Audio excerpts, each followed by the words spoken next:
sommes le 31 mai 2015. Il est 22 h. Et ici, sur la rocade bordelaise, au niveau de la sortie numéro 23, Floirac-Bouliac, nous trouvons de magnifiques, et vraiment magnifiques orchidées bouc. Alors vraiment, ce sont les plus grosses que je trouve ici. Voilà. Donc on voit la fleur qui fait du départ de la fleur là jusqu'en haut, ça fait 50 cm environ, voilà, pour celle-ci. Elle fait une hauteur de 80 cm, 90 cm. Voilà, c'est une magnifique orchidée bouc. Ici, là. Elle m'arrive plus que la taille. Voilà, à côté une autre aussi. Et un peu plus loin, une autre aussi également. Voilà. Également là, un peu plus près de la rocade. Une quatrième, une cinquième, une sixième, une septième, énorme, une huitième. Et voilà. Donc ici des orchidées bouc. Juste en bordure de la rocade bordelaise. Voilà.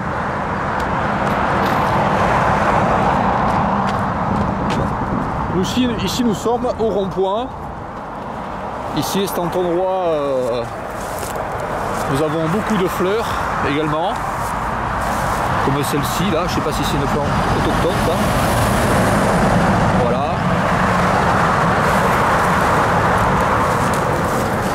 Malheureusement ici c'est vraiment broyé très souvent. Donc pour cette orchidée la bouc, j'ai recherché le nom latin. Là nous sommes au rond-point finalement, hein, juste à côté du rond-point. Hein. Donc cette orchidée bouc, donc l'orchis bouc en français, porte le nom latin Himantoglossum hircinum. Voilà. Donc les feuilles sont visibles en octobre. Les feuilles sont visibles en octobre. Enfin dès octobre. Et la floraison a lieu en mai, juin, juillet. Donc nous sommes le 31 mai. Tout à fait au milieu de la floraison. Alors c'est une espèce, cette orchidée bouc, qui est protégée sur le plan national en Belgique et au Luxembourg. Pas en France. Bon, en France apparemment les protections, souvent des plantes ne sont pas faites, contrairement aux pays voisins tels que la Belgique, le Luxembourg ou la Suisse. Souvent je vois que les plantes sont protégées mais pas en France. Ensuite, elle a une aire de répartition étendue hein, sur une bonne partie de la France. Alors, son aire est méditerranéo-atlantique. Alors, en fait, elle est répandue en France,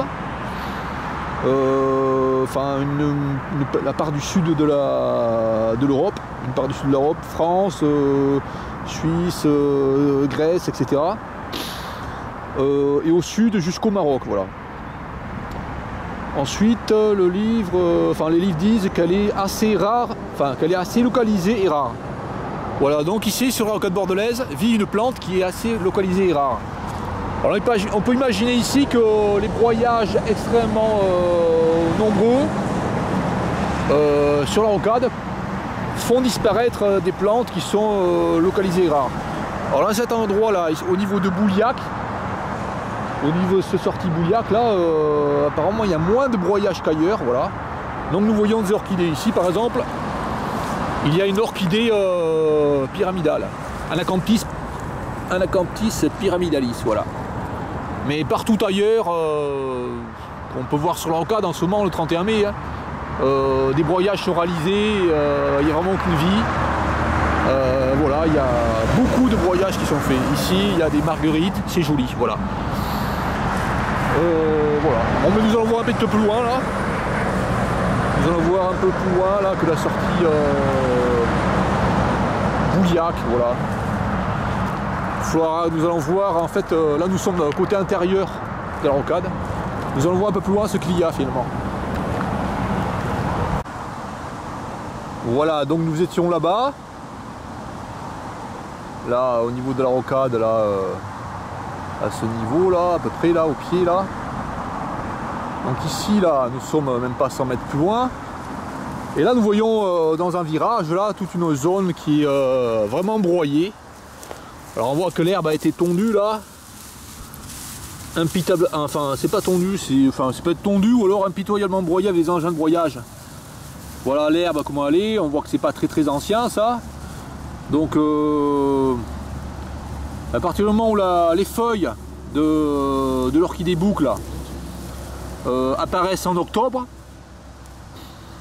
tout broyage de l'herbe entre le moment de l'apparition des feuilles vertes là au sol en octobre et l'apparition des fleurs en mai, juin, juillet et ensuite la maturation des fruits et des graines, tout broyage dans ce laps de temps fait disparaître impitoyablement cette orchidée boucle là. Donc on s'aperçoit qu'ici là c'est très simple à comprendre que dans cet endroit là sur cette route en fait où la circulation est réduite puisqu'ici il y a un virage assez serré, c'est là encore un virage assez serré, là c'est une zone commerciale, donc c'est pas une zone à circulation de voitures rapides. Dans toute cette zone là c'est simple de comprendre qu'ici s'il y avait des orchidées boucles là, si une orchidée boucle commence à pousser ici, c'est pas possible qu'elle grandisse. Voilà. On voit qu'ici vraiment il broie en plus. C'est d'une stupidité extrême. On peut voir qu'il broie ici. Alors il y a un talus qui fait à peu près 1,50 m là. Donc là ça fait vert sur la caméra. Je pense que c'est. Je sais pas si ça fera vert sur le. Enfin un petit écran ça fait vert. Mais en fait l'herbe ici elle est plutôt desséchée. Enfin il y a du vert mais il y a beaucoup d'herbe desséchée. Je sais pas si c'est les lampes oranges qui font ça, voilà. Donc ici on peut voir qu'en fait ils ont broyé là sur ce talus le côté, face à la route. Là nous sommes à mes pieds, là, depuis mes pieds jusqu'à la ligne blanche, il y a 3 mètres à peu près là, jusqu'au sommet du talus là, qui fait 1,50 m de hauteur. Et ensuite, ce qu'ils font comme stupidité extrême, c'est broyer toute l'herbe dans la descente là. Sur à peu près 2 mètres là dans la pente à 45 degrés à peu près, sur 2 mètres de distance vers le canal, l'espèce de canal qui est profond là, enfin qui est loin là, à ça 4 mètres de profondeur à peu près là. Voilà, donc ils font n'importe quoi finalement. Voilà. Alors ici on voit que la yèble est préservée à cet endroit là, mais partout ailleurs il n'y a plus de yèble. Voilà. Donc en fait ils sont en train de supprimer ici les endroits où il y avait de la yèble. Voilà. Et la yèble c'est une plante intéressante qui fournit de nombreuses fleurs qui sont mutinées par les insectes. Donc en fait ils sont en train de supprimer, il y a la yèble abondamment, alors qu'avant, enfin peut-être pas partout, mais à de nombreux endroits j'avais constaté qu'il y avait des yèbles. Je constate maintenant qu'il n'y a plus de yèbles. Là, si on voit une yèble là avec cette espèce de moelle, en fait c'est comme le sureau, un peu la yèble, c'est la même famille de plantes que le sureau, à part que c'est une plante herbacée. Donc ça sert strictement à rien de broyer la yèble, c'est une débilité de broyer la yèble. Puis c'est une plante qui va grandir, qui va faire 1,50 m, allez 2 mètres, maxi 2 mètres, et qui finalement chaque année va dessécher pour repartir dans les suivantes. En fait elle va se conserver dans le sol par des racines, enfin ou des parties souterraines de la plante en tout cas, et repartir, voilà. En plus supprimer la yèble, ça, en plus de nuire à la biodiversité, c'est aussi néfaste pour la beauté du paysage. Parce qu'en fait la yèble en automne, enfin au printemps elle est verte, elle pousse, elle commence à grandir. Ensuite vers cette période là ça fait des plantes qui font 1 mètre, qui sont bien vertes, c'est joli, qui commencent à avoir des fleurs. Ensuite au mois de juillet, août ça fait des fleurs abondante qui s'échelonne dans le temps. Ensuite, fin août, nous voyons des graines noires qui sont aussi jolies. Et ensuite, septembre, octobre, les plantes se teintent de couleur jaune, rouge. C'est vraiment magnifique comme plante. Donc le fait de broyer la yèble nuit vraiment gravement à la beauté du paysage. Ensuite, comme plante qui broie abondamment sur ces talus là, donc ici nous sommes à 1,50 m, je le rappelle, surélevé là sur ce talus par rapport au niveau de la route là. Et nous sommes là à 2 mètres de la route. Ici c'est un peu plus près ici. Nous sommes à 2 mètres de la route par rapport de distance de la route, par rapport au centre du talus là, qui est à mes pieds.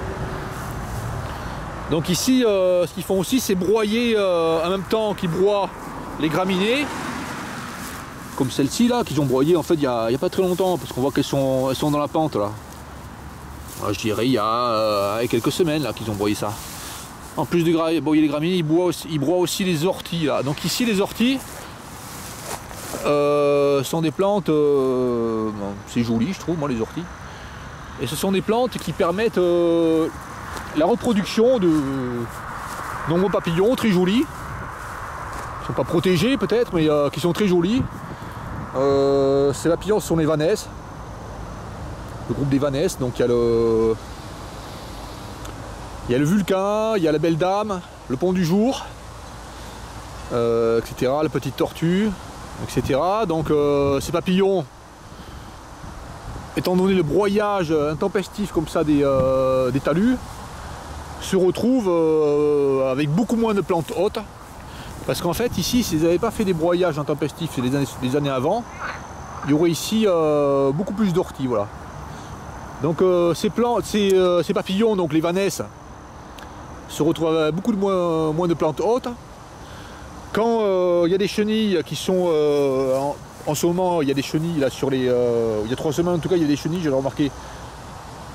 Quand les chenilles se trouvent sur les plantes hautes, que sont les orties ici, sur leurs plantes hautes ici, que sont les orties, ils passent avec des engins de broyage. Le papillon il ne peut pas savoir à l'avance quand il pond sur les orties qu'un engin de broyage va arriver. Il voit des orties tout frais là, donc il pond dessus et ensuite toute la ponte est perdue à cause de ça.